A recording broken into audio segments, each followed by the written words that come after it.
تعالى اقول لك يا ميرو، عارفه حمايه سافر بره، انت عارفه انه تعبان، سافر يتعالج بره، وخد معاه ابنه اللي ماسك الشركات هنا مع جوزي.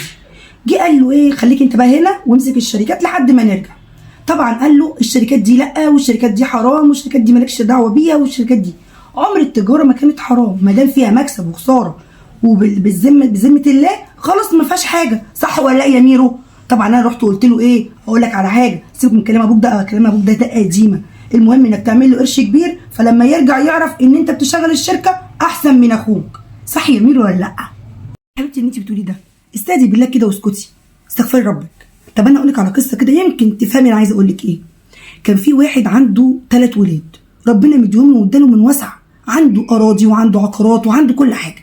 قعد هو ومراته في مره قال لها انا عايزه اقول لك، هو انا لما اموت العيال دي هتعمل ايه من بعديا؟ وهم مين اللي هيمسك الولايه من بعدي؟ قالت له يا حبيبي ما انت عندك 3 ولاد، ربنا يخليهم لك، ال3 هيمسكوا مع بعض. قال لها لا، المركب اللي فيها الرياسين بتغرق، مش هم بيقولوا كده؟ قالت له كلامك صح. قالت له طب انت ازاي هتختار ما بينهم؟ قال لها بس اجمعي لي الولاد وانا هقول لك اختار ما بينهم. المهم جمع ولاده وقعدهم قدامه، قال لهم اقول لكم على حاجه، انا اختار مين فيكم اللي يستاهل الولايه من بعدي، بس هختبركم اختبار بسيط. قالوا له ايه يا والدي؟ قال لهم اكتر واحد بيعرف يزرع هو اللي يمسك الولايه من بعدي، انا هديكوا كل واحد فيكم بذره. فادى فعلا كل واحد في ال3 بذره، وقال لهم بعد سنه هختار مين اللي زرعته احسن وهو اللي هيكون الماسك الولايه من بعدي. بعد السنه راح لكل ولد من عياله، قال سالهم عملتوا ايه؟ زرعتوا ايه؟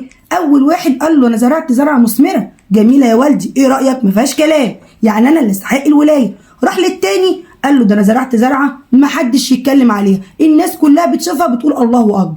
راح للتالت قال له يا والدي بصراحه انا ما زرعتش. قال له ازاي كده؟ قال له اصل انا كل ما احط البذره ما كانتش بتطرح، فنصيبي كده قضاء ربي وانا رضيت بيه، انا اعتبروني فاشل وما عرفتش ازرع، فانا كده بره الموضوع واخواتي هم اللي يستحقوا الولايه.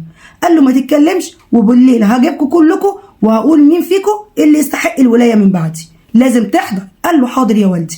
المهم جمع ولاده وقعد، اول ما قعد قال لهم انا اخترت اللي ما بيعرفش يزرع على رايكم. قالوا له ازاي يا والدي؟ هو انت مش قلت ان هو مع اللي يزرع اكتر واحد يزرع زرعه حلوه هو دوت اللي يستحق الولايه من بعدي؟ ازاي اخترت اخونا اللي ما بيعرفش يزرع؟ قال لهم انا اخترت فيكم الصادق الامين اللي هو ما كدبش، لاني انا لما جمعتكم واديت لكم البذره اديت لكم بذره ميته يعني ما بتطرحش، هو ما عرفش يزرع بيها لانها كانت بذره ميته، يعني كان صادق امين معايا، انما انتوا خنتوا الامانه ورحتوا اشتريتوا بذره من بره وزرعتوها عشان تبينوا قدامي انكم بتزرعوا احلى زرعه. ايه رايكم؟ انتوا كده تستحقوا؟ ما تستحقوش، يبقى اخوكم هو اللي هيمسك الولايه من بعدي، وهو الصادق وهو اللي هيقودكم من بعدي. عرفتي انا عايزه اقول لك ايه في الفكره في القصه اللي انا قلتها لك دي؟ انك تبقي صادقه وامينه مع نفسك، يا رب تكون الفكره وصلت لك. ايه ده؟ لا انت كلامك صح، انا مش هخليه يعمل كده خالص.